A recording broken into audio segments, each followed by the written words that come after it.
Queridos compañeros, queridas compañeras, amigos y amigas, tengan ustedes muy buenos días. Estamos en vivo y en directo desde la Casa Museo Haya de la Torre, hoy que vamos a tratar un tema que tiene que ver directamente con la historia del partido.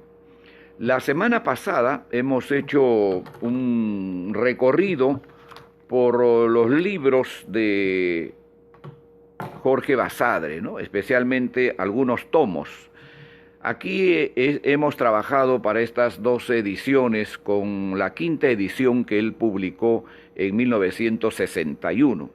Yo les he hecho una serie de lecturas que ahora mismo se los voy a recordar, ¿no es cierto? Les he mostrado también las correcciones que el propio Haya de la Torre introdujo en los tomos que obviamente publicó Jorge Basadre en 1961. Y esta es pues una segunda parte, ¿no es cierto?, de esa historia escrita y contada por Jorge Basadre, ¿no?, que en esa época publicó 11 tomos. Y parece, y hay un tomo que es el que vamos a ver hoy día, el tomo 11, como si hubiera estado dedicada exclusivamente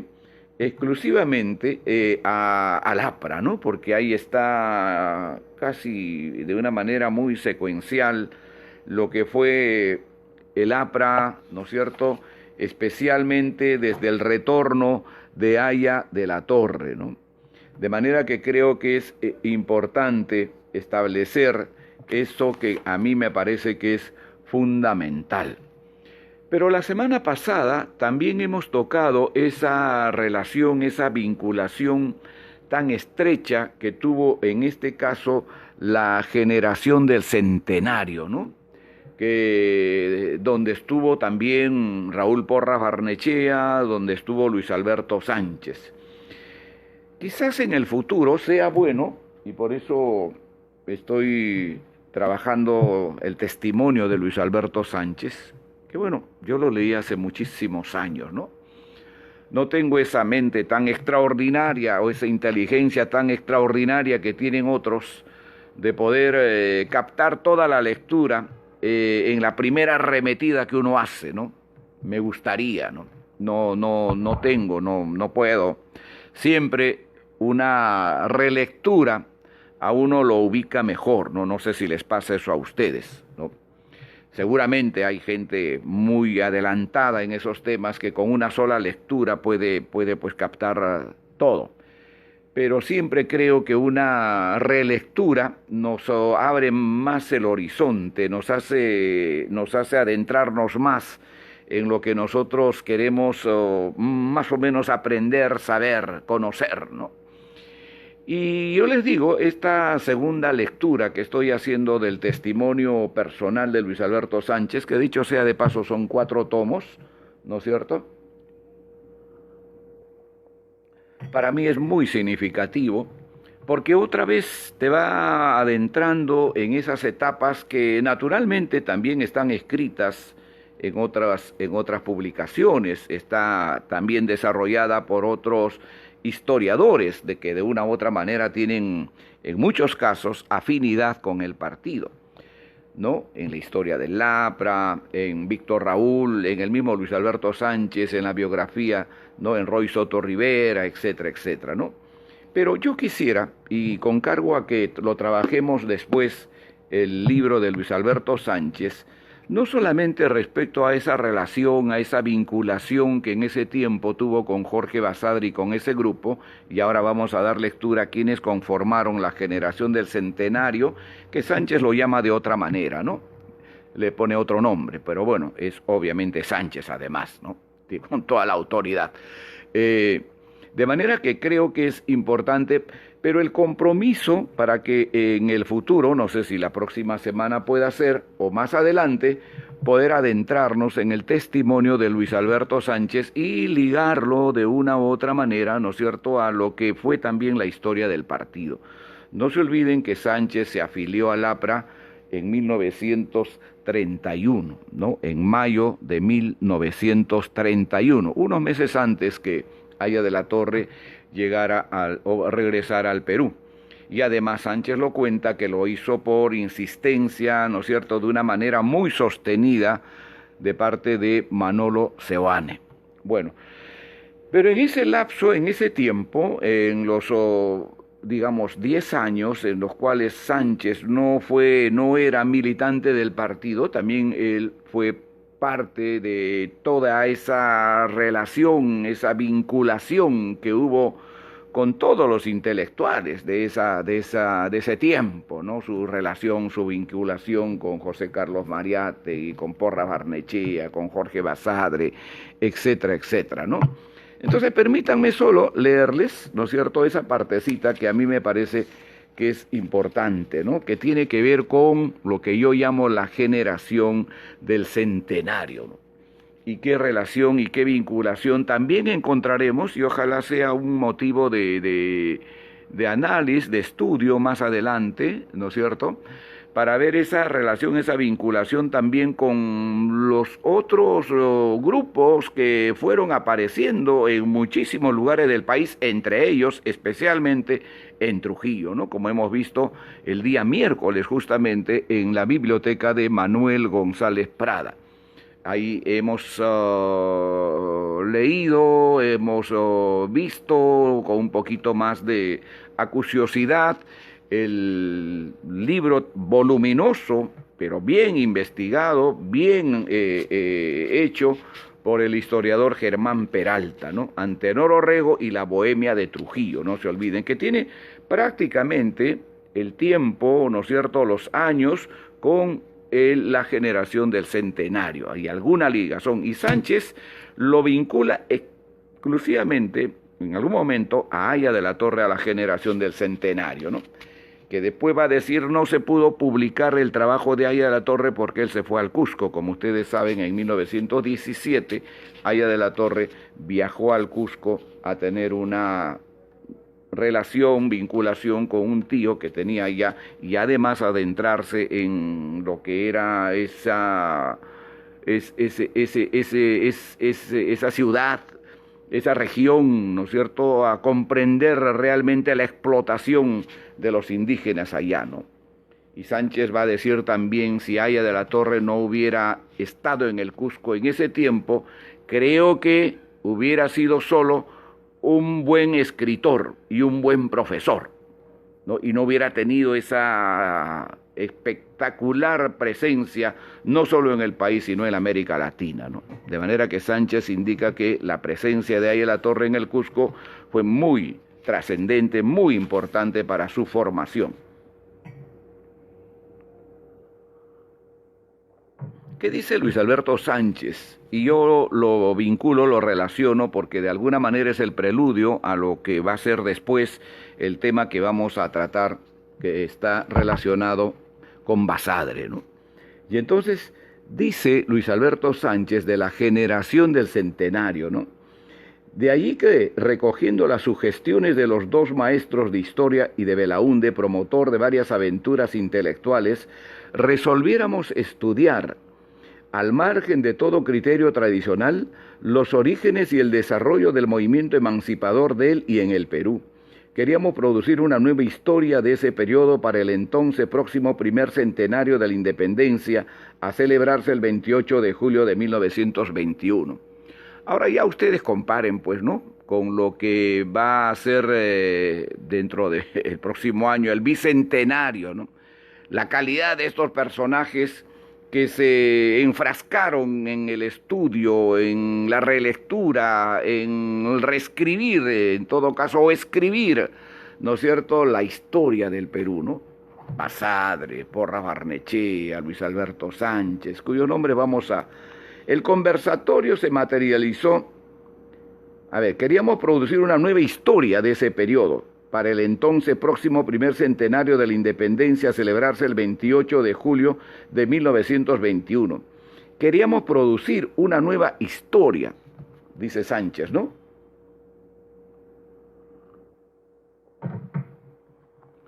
El conversatorio, Sánchez le llama el conversatorio, ¿no?, el conversatorio del centenario, ¿no?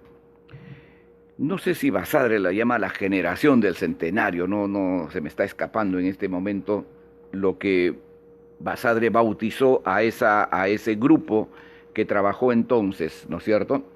El conversatorio se materializaría en una serie de conferencias de diferentes personas, todos estudiantes y en torno de un tema central.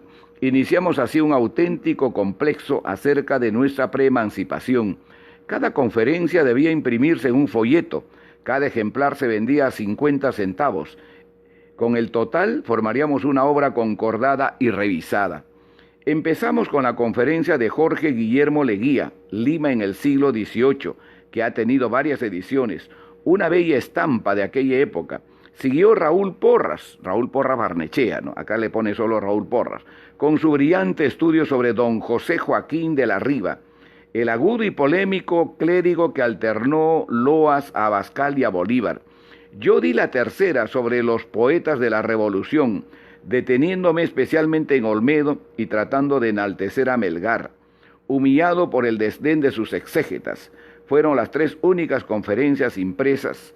Los demás, ahora, el tema, por ejemplo, de Luis Alberto Sánchez, que habla sobre los poetas de la Revolución, que después lo convirtió en un trabajo de 7 tomos aproximadamente sobre la historia de la literatura en el Perú, ¿no? Es realmente extraordinario, ¿no? Acá lo tenemos, esa colección de Luis Alberto Sánchez, aquí en la biblioteca de Haya de la Torre.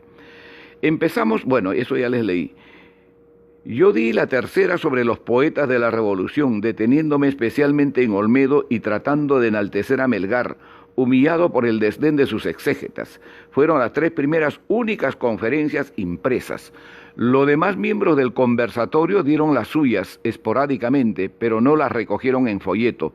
Fueron miembros del conversatorio los que aparecen en la ya histórica fotografía de Mundial. Mundial se refiere a la revista que entonces circulaba en ese tiempo, ¿no? De mucha presencia en esa oportunidad.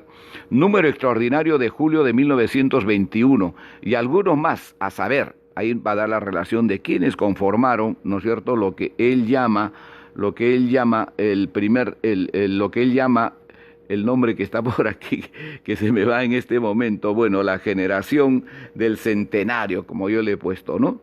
Bueno, y él dice entonces, pero no las recogí, fueron miembros del conversatorio, ¿no? La llama el conversatorio, fueron miembros, y está bien, es creo que lo más claro, ¿no? Fueron miembros del conversatorio los que aparecen en la ya histórica fotografía de Mundial, número extraordinario de julio de 1921, y algunas más, a saber, Raúl Porras Barnechea, Jorge Guillermo Leguía, Víctor Raúl Haya de la Torre. No leyó su conferencia porque se marchó al Cusco, pone, está hablando más o menos de la época de 1917, ¿no? Manuel Abastos habló sobre Sánchez Carrión, Guillermo Luna Cartlan, Carlos Moreira Pasoldán, José Quesada, José Luis Llosa Belaúnde, Jorge Basadre, el Benjamín, ¿no? Claro, Basadre había nacido, no se olviden, y la semana pasada lo hemos visto en 1903 en Tacna, ¿no? Su biografía lo hemos revisado la semana pasada.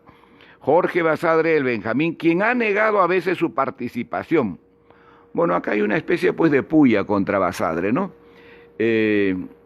Eso que también nosotros lo vimos la semana pasada, que algunos cultores de Basadre echan la culpa al APRA porque en San Marcos, por ejemplo, no llegó a tener los demás títulos que según ellos le correspondía a Basadre, ¿no? Hemos visto un poco que Basadre no llegó a ser rector, ¿no es cierto?, que Basadre no llegó a ser decano, que Basadre ni siquiera llegó a ser profesor de historia, sino lo mandaron a ser profesor de derecho, ¿no? Pero en todo caso, esa responsabilidad no puede pues, atribuirse a nosotros, ¿no? De ninguna manera. Un partido que gran parte de su vida, en esas épocas sobre todo, estuvo en el ostracismo, estuvo en la clandestinidad, en el exilio, etcétera, etcétera.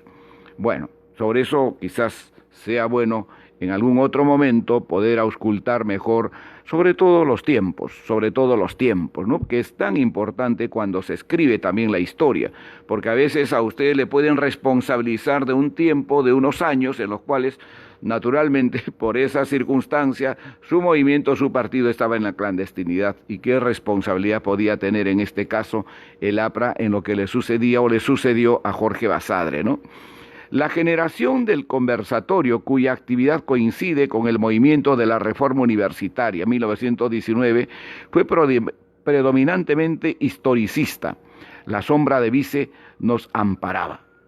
Bueno, ahí está la relación, ¿no es cierto?, de quienes conformaron el conversatorio del centenario, según Luis Alberto Sánchez, o la generación del centenario, ¿no? Esto yo les propongo, ¿no es cierto?, que hagamos una revisión más exhaustiva. Yo he ido anotando ya algunas páginas que creo que son importantes. Estoy en franca relectura del testimonio de Luis Alberto Sánchez y naturalmente, pasado tantos años, uno se va encontrando con muchas novedades. No sé si eso les pasa a ustedes, aun cuando ha leído, ¿no es cierto?, el libro, aun cuando ha leído la novela, no sé si les pasó en algún momento también a ustedes. Cuando lo relee se encuentra pues con nuevas circunstancias, con nuevos momentos, ¿no? Eso me está pasando en el caso de Luis Alberto Sánchez, ¿no? Para mí es muy nuevo, muchas cosas que estoy volviendo a ubicar, a encontrar. Y vale, como yo les decía, no tengo esa mente tan extraordinaria como lo tienen otros, que en una sola lectura pueden captar, ¿no es cierto?, todo lo que en ese momento han leído, ¿no? Por ejemplo, creo que sí, el presidente Alan García tenía esa capacidad, esa cualidad, ¿no? Hombre que a una sola lectura podía tener recuerdos hasta en los detalles, ¿no? Hombre que cuando viajaba, por ejemplo, se acordaba hasta de la última persona que había visto, ¿no? Y cuando regresaba lo llamaba con su nombre, ¿no? Y sabía además lo que le había contado, la anécdota, los detalles, etcétera, etcétera.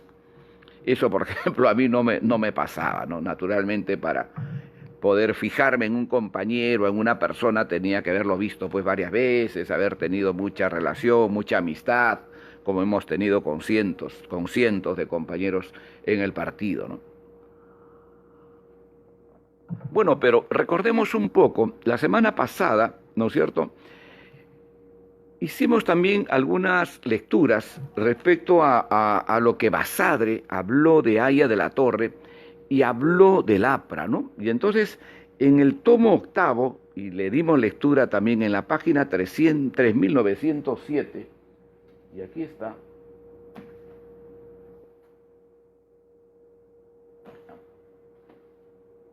Ya se los voy a mostrar nomás en el tomo, caramba, que estoy alzando. No te me pierdas, ¿dónde estás? Ajá. En el tomo octavo, en la página 3907, yo les dije, es el primer atisbo que encuentro, la referencia que hace Basadre sobre Haya de la Torre, ¿no? Y tiene que ver la lucha por la jornada de las 8 horas, ¿no?, que incorpora Basadre en este octavo tomo, y es lo primero que uno en la lectura que hace de la historia de la República del Perú, ¿no es cierto?, que en este caso fueron 11 tomos publicados por Basadre en 1961, encuentra lo primero que va a hablar o va a escribir Basadre sobre Haya de la Torre, ¿no? La lucha por la jornada de las 8 horas. Es lo primero que yo encontré, ¿no?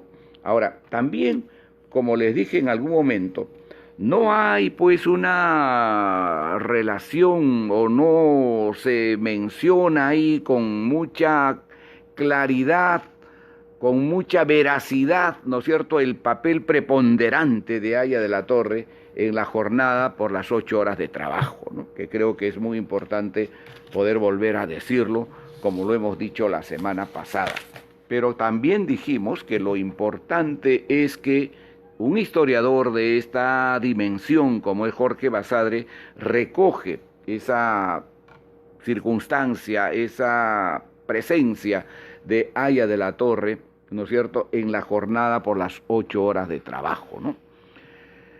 Y luego en la página 4033, en el tomo noveno, en el tomo noveno,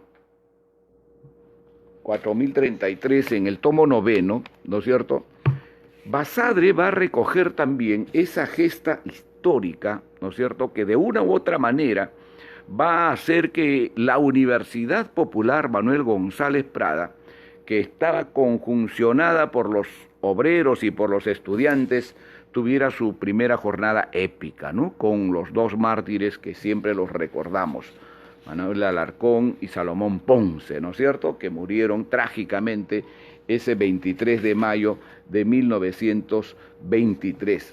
Es lo segundo que yo encontré, ¿no es cierto?, un poco en las lecturas que hemos hecho sobre estos libros tan importantes de Jorge Basadre, ¿no?, en el tomo noveno.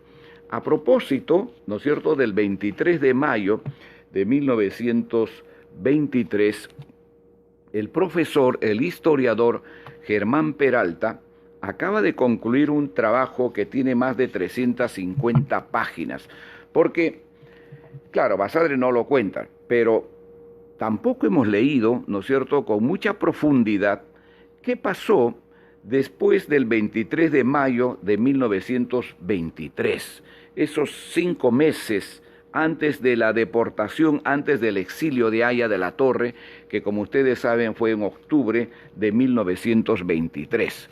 Se ha abocado a eso el profesor Germán Peralta, ¿no es cierto?, y ha hecho un estudio minucioso de lo que pasó, de lo que ocurrió, ¿no es cierto?, esos meses. Claro, hay muchas cosas que se han escrito sobre ese tiempo, ¿no? Las conocemos, ¿no?, su relación con Anita Billinghurst, su relación, su vinculación con John Mackay, por ejemplo, ¿no?, dónde estuvo, qué pasó, qué ocurrió. Eso lo ha narrado o lo ha escrito, lo ha investigado el profesor Germán Peralta Rivera con mayor profundidad.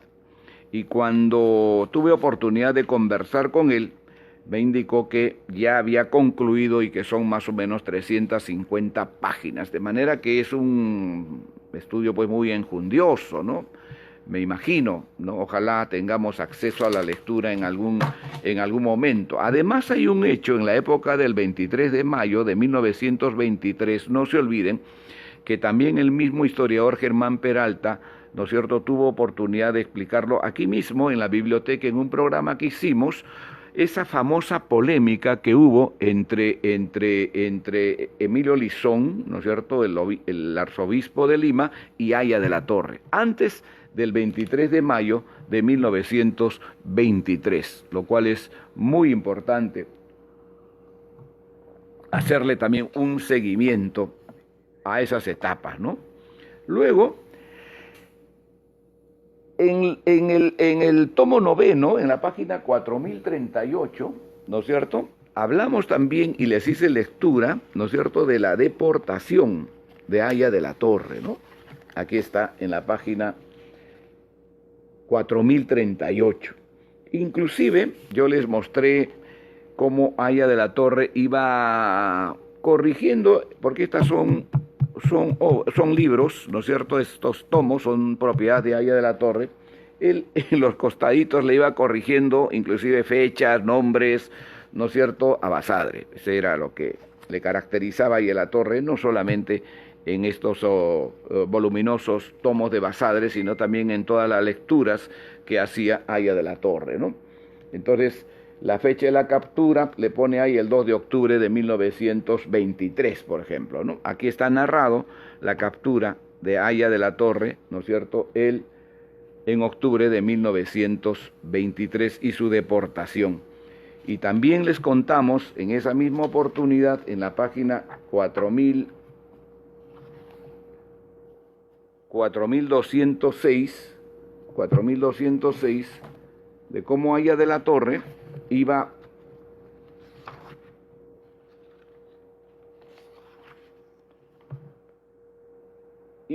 corrigiendo a Basadre, ¿no? Eso también les mostré la semana pasada en estos mismos tomos y en muchas hojas se los mostré también para tener una idea de cómo, en este caso, Haya de la Torre corregía lo que había escrito y lo que había publicado, ¿no es cierto?, Basadre en ese tiempo, ¿no?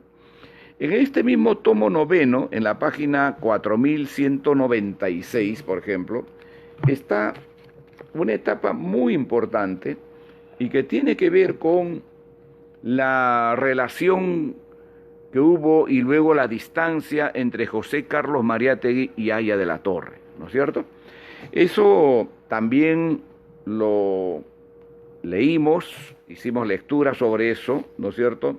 Y además ese trato tan contemplativo que hace pues Basadre de Mariátegui, ¿no? Que en vez de contar y decir lo que realmente representó Mariátegui en ese tiempo para el gobierno peruano, para el gobierno de Leguía en Europa, lo pone pues como si hubiera sido una deportación que estuvo encubierta con una beca, ¿no? Como los historiadores comunistas han repetido siempre.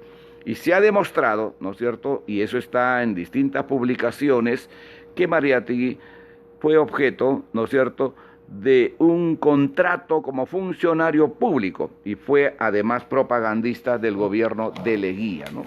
Desde 1919 hasta 1923 que regresa. Y no hay que olvidar que fue Haya de la Torre el que de una u otra manera lo volvió a incorporar en los círculos no solamente de la Universidad Popular Manuel González Prada, sino también esa relación, esa vinculación que Mariátegui había perdido con las organizaciones sindicales, ¿no? Y eso es muy importante. Cuando sale deportado, cuando sale al exilio Haya de la Torre, no hay que olvidar que deja a José Carlos Mariátegui encargado no solamente de la dirección de la revista Claridad, sino también le deja a cargo la rectoría de la Universidad Popular Manuel González Prada, ¿no? Entonces, es muy, muy importante que esas cosas, por ejemplo, esos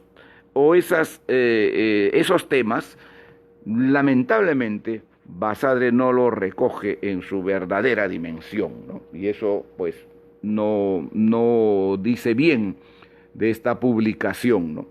Y luego también, la semana pasada, en este mismo tomo, en la página 4337, hablamos sobre lo que escribió Basadre respecto a la generación estudiantil de 1919 a 1930, como él lo llama, ¿no?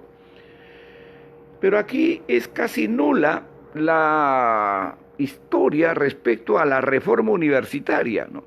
Es casi nula la presencia extraordinaria, ¿no es cierto?, el liderazgo que tuvo Haya de la Torre en ese tiempo con la reforma universitaria, por ejemplo, en 1919, el Congreso de Estudiantes en el Cusco,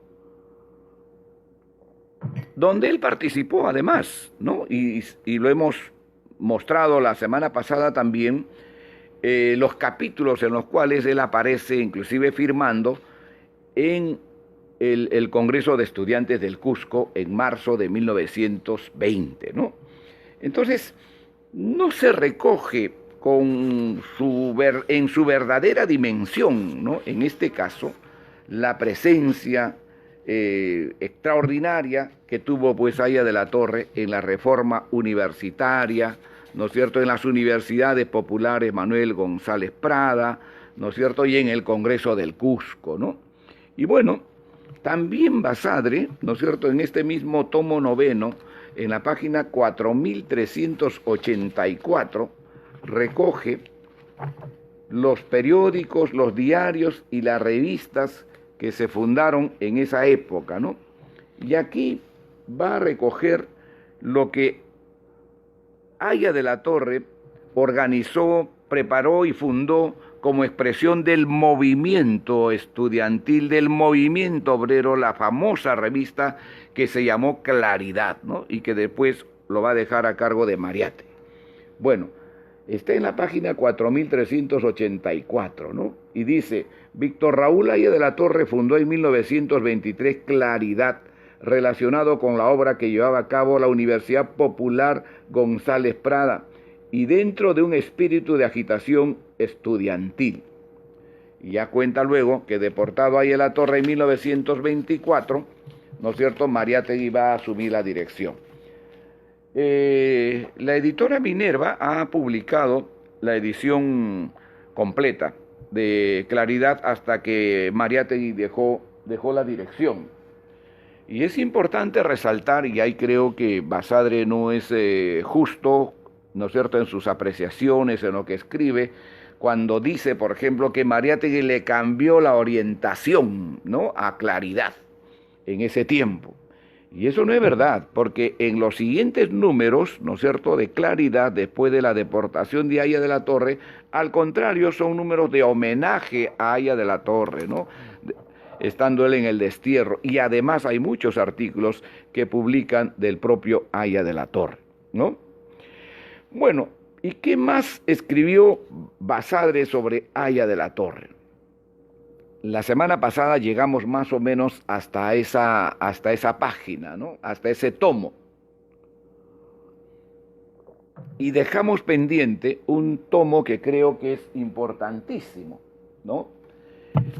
Creo que casi todo este tomo, el tomo 11, además como corresponde, porque así es la historia, ¿no es cierto?, está ligada, está cohesionada, ¿no es cierto?, con la historia del APRA, ¿no?, con sus luchas, con Aya de la Torre, no contada con esa, pues, digamos, acuciosidad como a nosotros nos hubiera gustado, ¿no?, poco siempre distante de los hechos.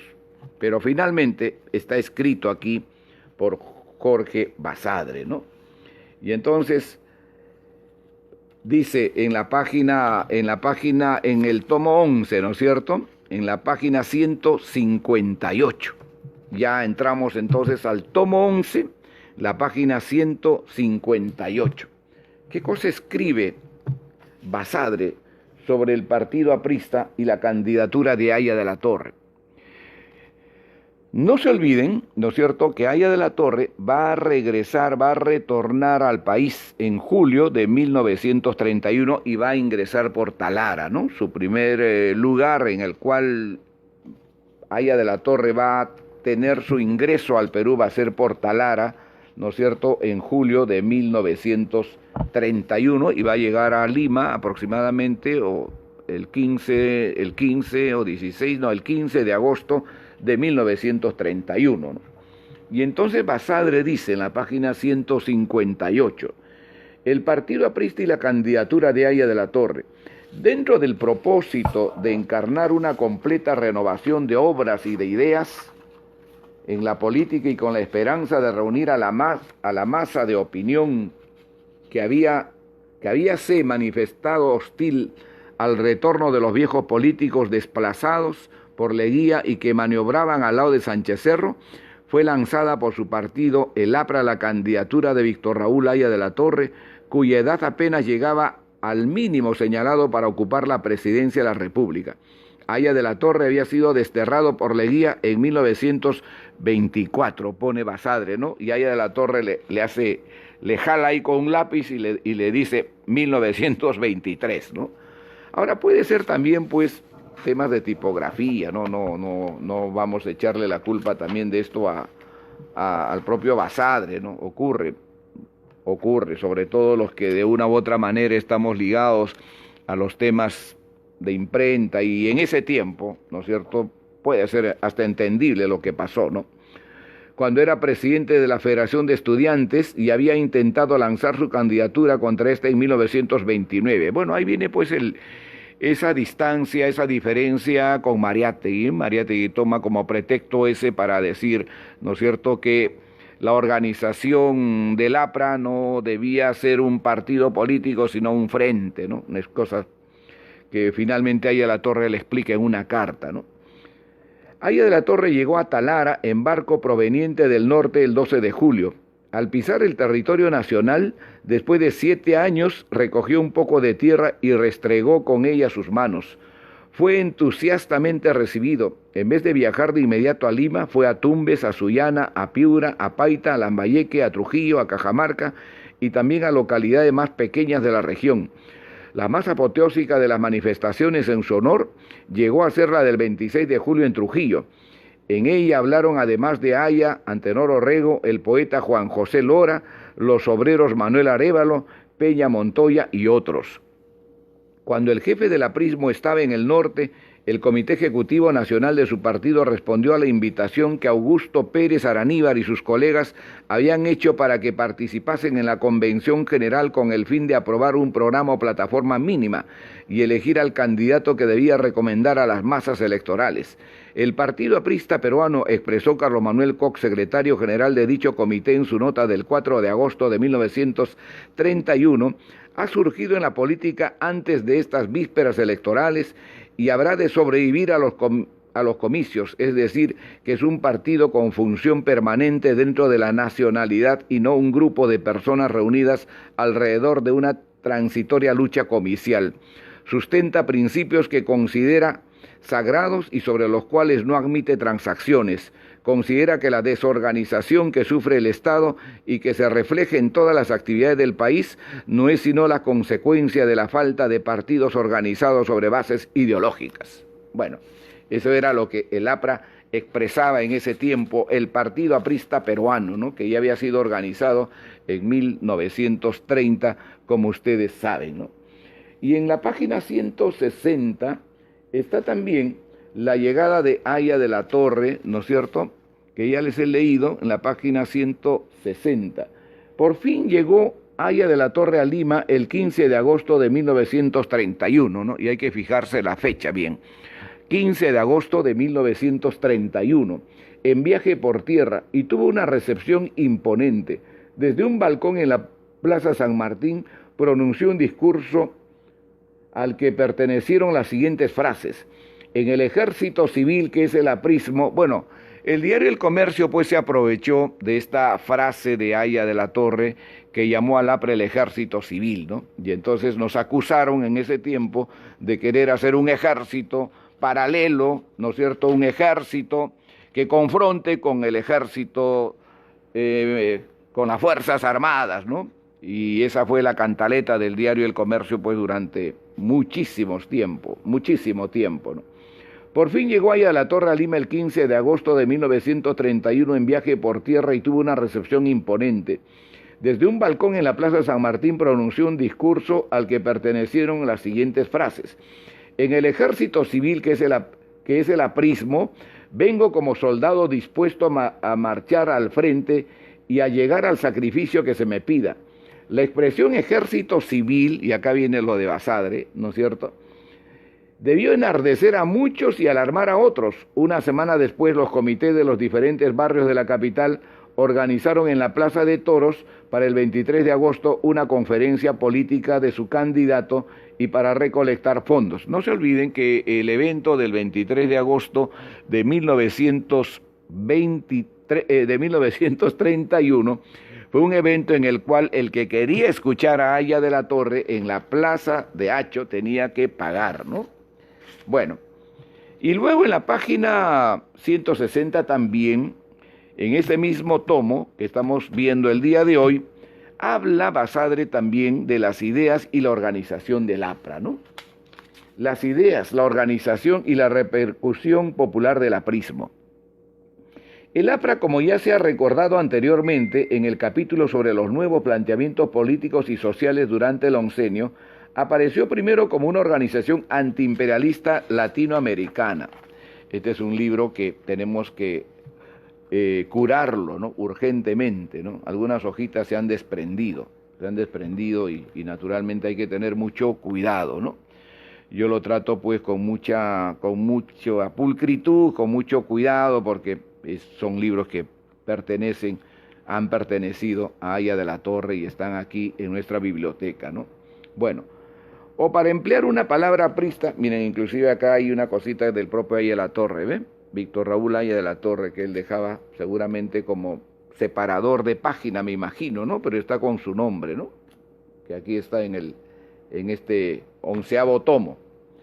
Bueno, En su carta, una palabra aprista indoamericana, en su carta al querido compañero César Mendoza del 22 de septiembre de 1929, que luego en 1932 y en años posteriores fue tan explotada en su contra, Aya de la Torre mencionó con optimismo el desarrollo del movimiento, por él creado en Centroamérica, Puerto Rico, Santo Domingo y México, y en la carta del 29 de diciembre del mismo año, que complementó a la anterior, escribió para refutar la pretensión de que se uniera al grupo de Mariátegui. El APRA es una organización continental, ¿no?, que no puede estar sometida a ninguna organización meramente nacional. Todas las otras secciones establecidas en América tendrían derecho a protestar contra una adhesión de todo el APRA al Partido Socialista del Perú. Al APRA se han adherido varios partidos, como el Unionista de Centroamérica, como la Unión Patriótica Haitiana y otros. Por eso el APRA es una alianza y un gran partido. Eso es lo que decía y eso es lo que recoge Basadre respecto a las ideas y a la organización del APRA, ¿no?, en ese tiempo. Y Aya de la Torre reiteraba siempre aquello que ha sido norma en el APRA, que somos una organización continental, que somos una organización que lucha, que trabaja por la integración política y económica de Aya de la Torre, de la América Latina, ¿no? Y en la página 183, ¿no?, para ir avanzando, en la página 183 está el discurso de Aya de la Torre en la Plaza de Hacho, que también lo recoge Basadre, ¿no? Prácticamente todo este 11º tomo, en una gran medida, en una gran parte, está dedicado pues a esa parte de la historia del Perú, ¿no? La llegada de Aya de la Torre, su candidatura, su discurso en la Plaza de Toros el 23 de agosto de 1931. Y entonces en la página 183 está el discurso de Aya de la Torre el 23 de agosto de 1931. Y dice Basadre, ¿acaso el discurso más importante que pronunció Aya de la Torre en la campaña electoral? Bueno, este texto de Basadre, esta parte de Basadre, ¿no es cierto?, lo han recogido nuestros historiadores y está pegado en la referencia que hace tanto en Historia del APRA, Percy Murillo, como Roy Soto en sus 3 tomos que se llama Víctor Raúl, ¿no? Recogen esta versión de Basadre que naturalmente de una u otra manera refleja lo que significó la trascendencia que tuvo ese primer mensaje de Aya de la Torre desde la Plaza de Hacho el 23 de agosto de 1931.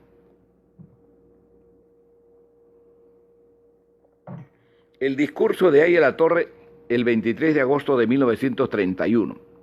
Y esto es lo que recogen nuestros historiadores.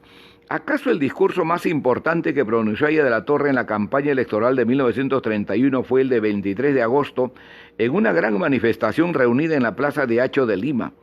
Fue un análisis de lo que en su concepto era el aprismo.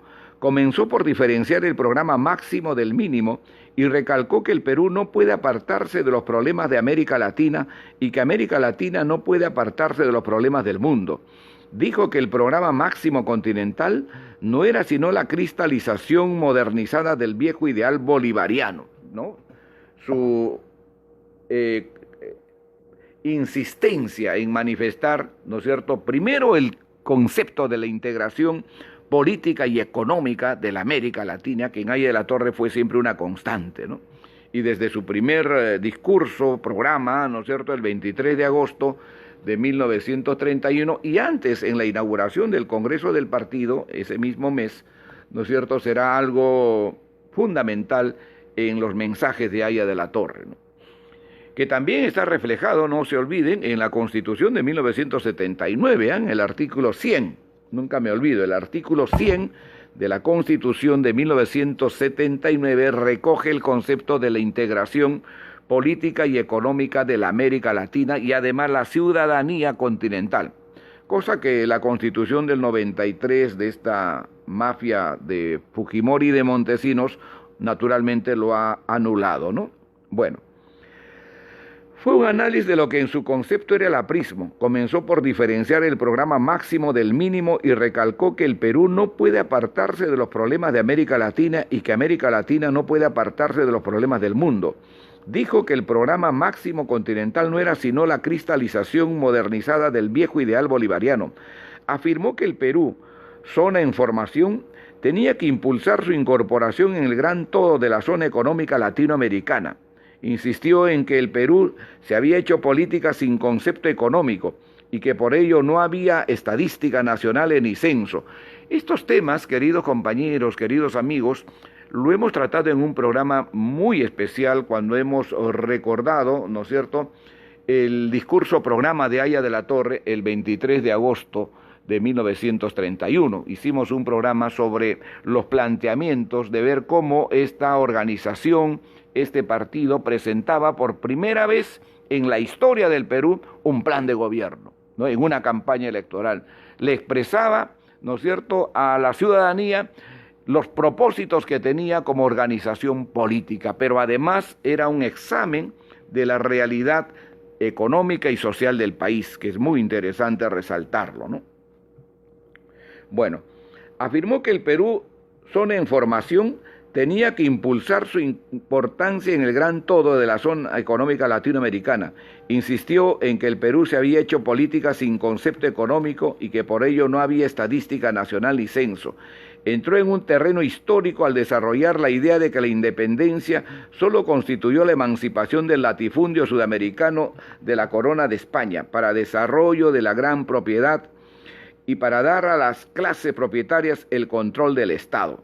La organización económica de esta fue, dijo, la entrega progresiva de la riqueza nacional constituida por zonas productoras de materias primas. Y es un poco verdad, ¿no? Es verdad. Y tiene mucha relación con lo que está pasando también hoy día. Yo escuchaba hoy día muy temprano a un exministro, ¿no es cierto?, creo que apellida Castilla,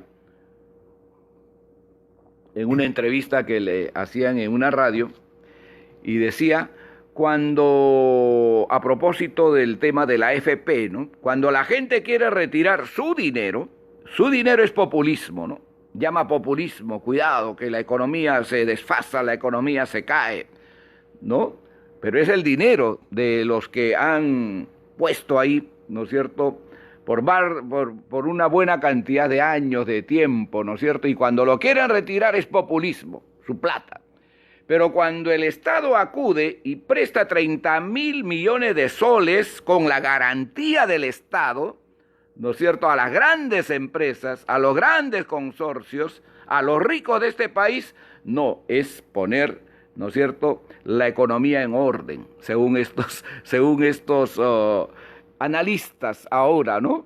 Es poner la economía en orden, es hacer que la economía se estabilice para que el empleo no se caiga. Miren pues cómo son, ¿no es cierto?, cómo van edulcorando las palabras, ¿no? Pero cuando el pobre, cuando el que tiene su dinero en la AFP quiere retirarlo lo que es suyo, entonces no, eso es populismo. No pues, es lo que ocurría también en ese tiempo, ¿eh? Por eso pues a nosotros nos declararon un partido hasta marxista, ¿no?, en esa etapa, en esa época, ¿no? Y especialmente el diario El Comercio se empeñó en ese propósito, ¿no? Bueno, y seguía Haya de la Torre. No hubo una política de organización de nuestra economía agrícola y minera. Trató enseguida, en otro tema, por él abordado también otras veces, en nuestro país coexisten, conviven todas las etapas del desarrollo económico y social del mundo. Luego vendría pues la tesis del espacio-tiempo histórico, ¿no? Siempre nosotros repetimos lo que hemos aprendido en nuestra escuela de dirigentes, en nuestro parlamento universitario, en nuestra Universidad Popular Manuel González Prada, ¿no es cierto?, que la disparidad histórica determina la disparidad económica y social, ¿no? Hay tantas historias como tantos espacios geográficos existen, ¿no? Eso es Haya de la Torre, ¿no? Y eso es verdad, o sea, hay tantas historias como tantos espacios geográficos existen. La historia no es una sola, ¿no? La historia no ha evolucionado de una manera uniforme, ¿no? El Perú no ha tenido edad antigua, edad media, edad moderna, ¿no? Nosotros nos hemos incorporado en un momento a la historia, pero antes hemos tenido, ¿no es cierto?, nuestro pasado. De manera que la disparidad histórica determina la disparidad económica y social, y eso lo explicó muy bien Haya de la Torre, desde agosto de 1931. Después lo va a desarrollar y lo va a explicar de una manera más pormenorizada en su libro Espacio, Tiempo Histórico, ¿no? Bueno, el Estado ha carecido y carece de autenticidad nacional y es instrumento de una oligarquía. Hay una economía nuestra que depende del extranjero y otra que depende de la vida nacional, en completa disparidad técnica. Este es el examen que hace Basadre, ¿no es cierto? Escribe sobre lo que dijo Haya de la Torre el 23 de agosto de 1931 y lo considera el discurso más importante en esa campaña electoral. No debe quedar excluida la intervención de los intereses extranjeros en el país porque esa intervención por propugnar una técnica superior significa progreso, impulso y aliento para el desarrollo de nuestra propia economía. Claro, siempre hemos dicho, ¿es importante el capital extranjero para el desarrollo de nuestro país? Sí lo es. Ahora se llama eso inversiones. ¿Son importantes las inversiones para desarrollar nuestra patria, para desarrollar nuestra economía? Claro que lo es. El tema, como muy bien lo ha referido siempre el director, es cómo tratar. Tratar de igual a igual, ¿no es cierto? Pero para eso necesita pues un Estado fuerte, un Estado que regule la economía, un Estado educador. Y el fracaso de esta pandemia es eso, que no hemos tenido pues un Estado educador, no hemos tenido un Estado fuerte, que pueda estar presente, ¿no es cierto?, en cada lugar, en cada sitio, lamentablemente. Bueno, con citas de Marx y Engels trató de definir a nuestra clase proletaria industrial incipiente por ser el industrialismo nacional incipiente de colaboración de materias primas con mercado limitado que no produce máquinas. Se refirió luego a la agricultura nacional con crédito embrionario, comunidades indígenas sin derechos pequeños propietarios, sin garantías, habilitadores convertidos en verdugos. Ojalá pues que el crédito en esta etapa, en esta época, pueda llegar también a los pequeños agricultores, ¿no? Pueda llegar al agro, ¿no? Como antes existía. Lamentablemente parece que esos 30.000 millones de soles pues han sido repartidos solo en estos grandes consorcios, en estas grandes empresas, ¿no? Y la ministra, no sé si ustedes lo han escuchado, el día de ayer dijo, no ha salido un solo centavo de las arcas del gobierno. No, nosotros no hemos dado un centavo, lo ha dado el Banco Central de Reserva, con la garantía nuestra, oiga. Y si esas empresas no pagan, como estoy seguro, muchas de ellas no van a pagar, si usted es garante, ¿quién lo va a pagar? ¿Quién lo va a pagar? ¿No se acuerdan lo que pasó con este banco? ¿Cómo se llamaban? ¿Cómo apellidaban estos? Que les dieron 300 millones de soles en la época de Fujimori. Y simplemente se lo licuaron ese dinero. Porque la garantía era del Estado, la garantía era del gobierno. ¿No es cierto? Y eso es lo que un poco nos dice ahora la ministra, ¿no? Nosotros no hemos dado un centavo, lo ha dado el Banco Central de Reserva con nuestra garantía. Miren pues, para mí, de verdad, merece ser censurada. Y ojalá sea así. El Estado aprista será un nuevo tipo de Estado basado en el ciudadano como calidad, con participación de todos aquellos que en una forma u otra contribuyan con trabajo, es decir, a la formación de la riqueza nacional. Será un Estado organizado según la democracia funcional, ¿no? Nosotros hemos hablado también de la democracia funcional, ¿no? No solamente en lo que significa la democracia en nuestro partido, en nuestro movimiento, sino también la organización de lo que nosotros hemos denominado el Congreso Económico Nacional, ¿no? Bueno, vamos a llegar hasta ahí, queridos compañeros, y sigue porque tiene muchísimas páginas más que hemos ido señalando, ¿no es cierto? La historia, por ejemplo, vergonzosa del Partido Comunista en el Perú, que Basadre de una u otra manera trata de no ocultarla, pero sí disimularla, ¿no? Como hizo con Mariátegui, ¿no? Inclusive anda diciendo que muchos de ellos estuvieron pues en la clandestinidad, perseguidos en ese tiempo, ¿no? Está en la página 200. Y dice, el Partido Comunista y la Confederación General de Trabajadores del Perú no quisieron participar en las elecciones, pero segurísimo que apoyaron a Sánchez Cerro, ¿eh? Porque esa es siempre la forma y la manera como ellos se comportaron. No se olviden que inclusive a Manuel Prado ¿no es cierto?, del 39 al 45, lo denominaron el Stalin peruano, ¿no? Por eso un poco fastidia que inclusive muchos compañeros nuestros no tengan precisión en los conceptos y llamen a estos comunistas la izquierda en el Perú, ¿no? La izquierda somos nosotros. Ellos son los comunistas aquí en el Perú, que han siempre estado al servicio, ¿no es cierto?, de las organizaciones que de una u otra manera han perseguido, han puesto fuera de la ley al APRA, ¿no?, amparándose en la Constitución justamente de 1933, el artículo 53, acuérdense, ¿no?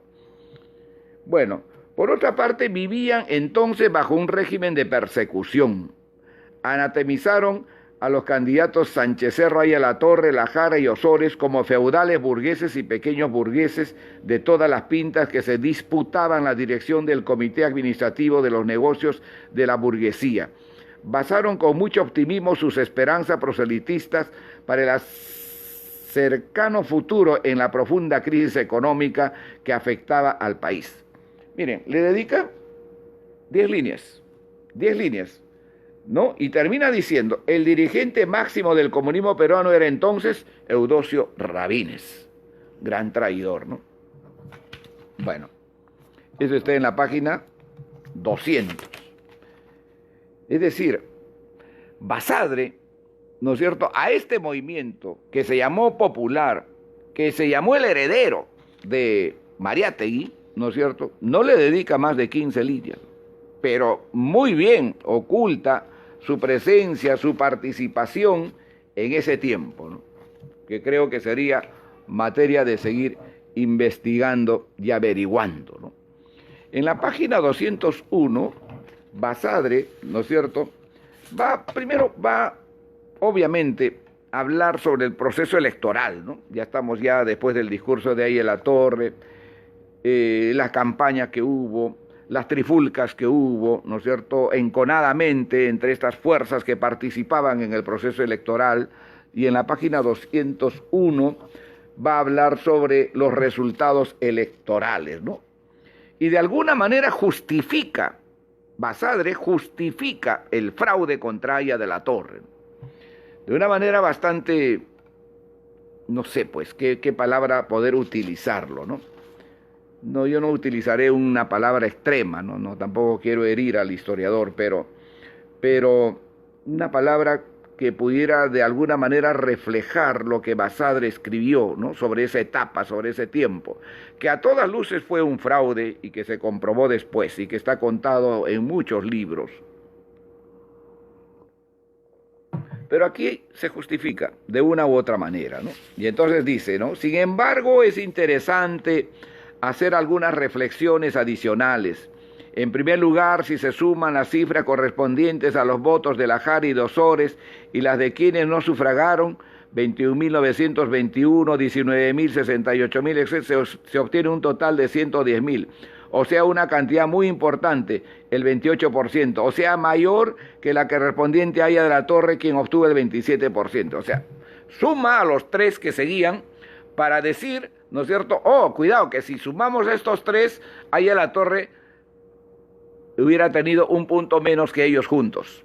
No, miren la manera como él va más o menos desarrollando, ¿no es cierto?, la campaña, los resultados de 1931, ¿no? De manera que creo que eso es muy importante resaltar en lo que Basadre escribe respecto a esos resultados de las elecciones de 1931, ¿no?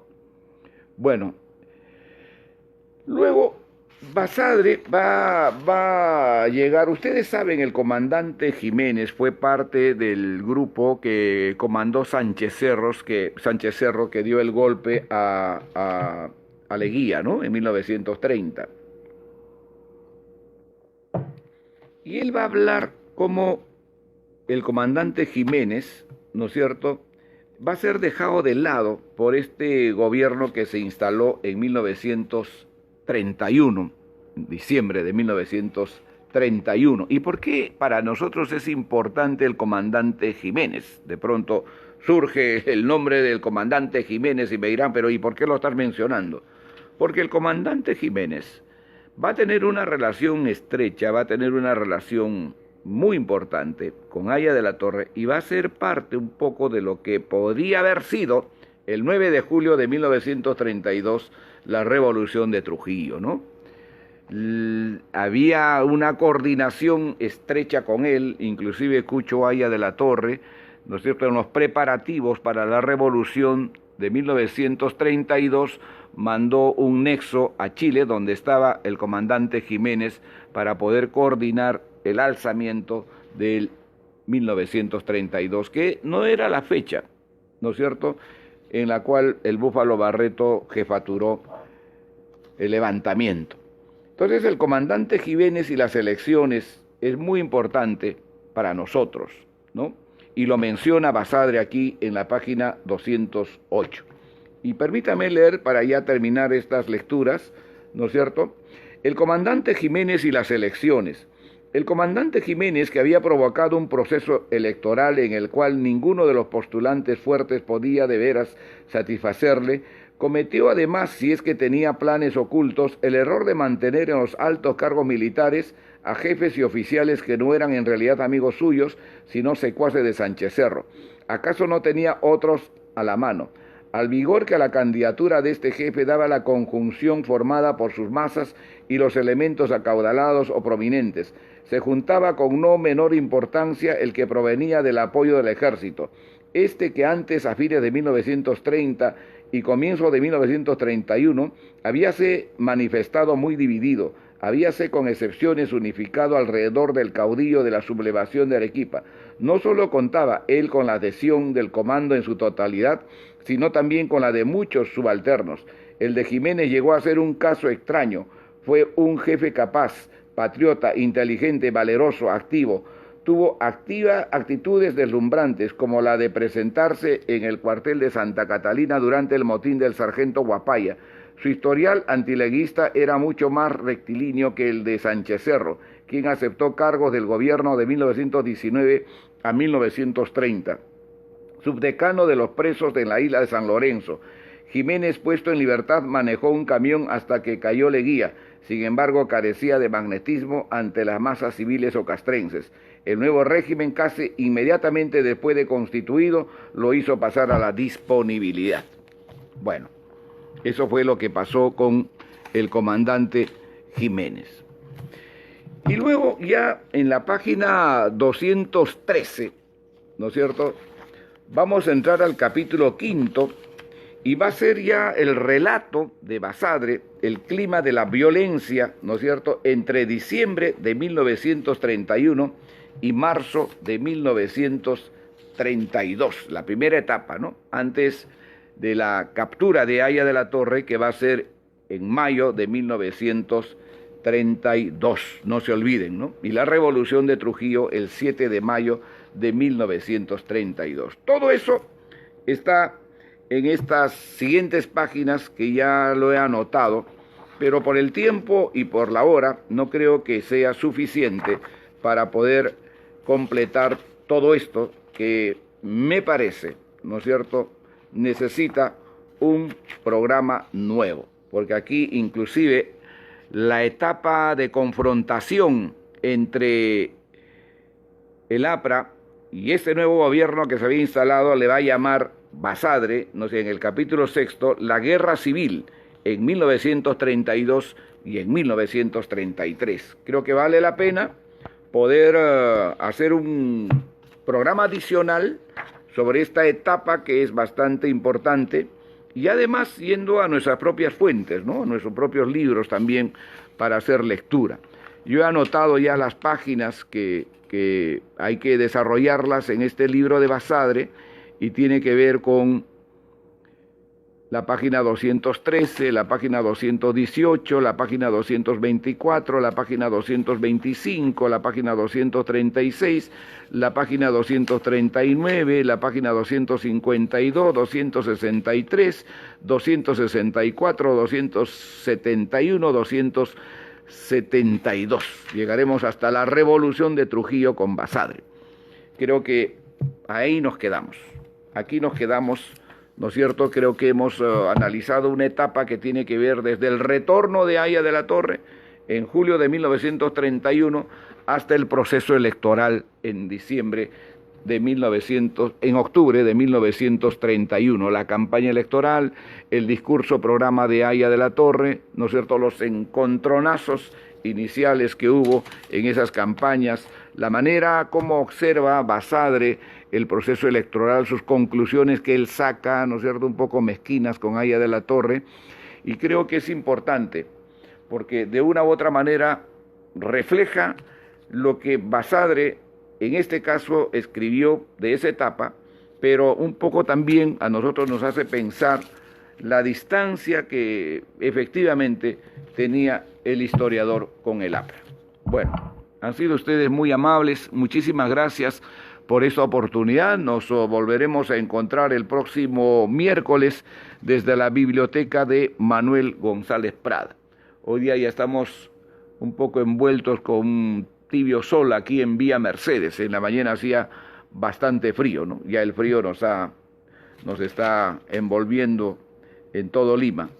Pero aquí estamos, seguimos trabajando en nuestras tareas y bueno, los esperamos el próximo miércoles en la biblioteca de Manuel González Prada, y la próxima semana, el día sábado, seguiremos con el tema de Jorge Basadre y la etapa de la guerra civil, como él lo ha calificado, de 1932 a 1933. Muchas gracias, han sido ustedes muy amables.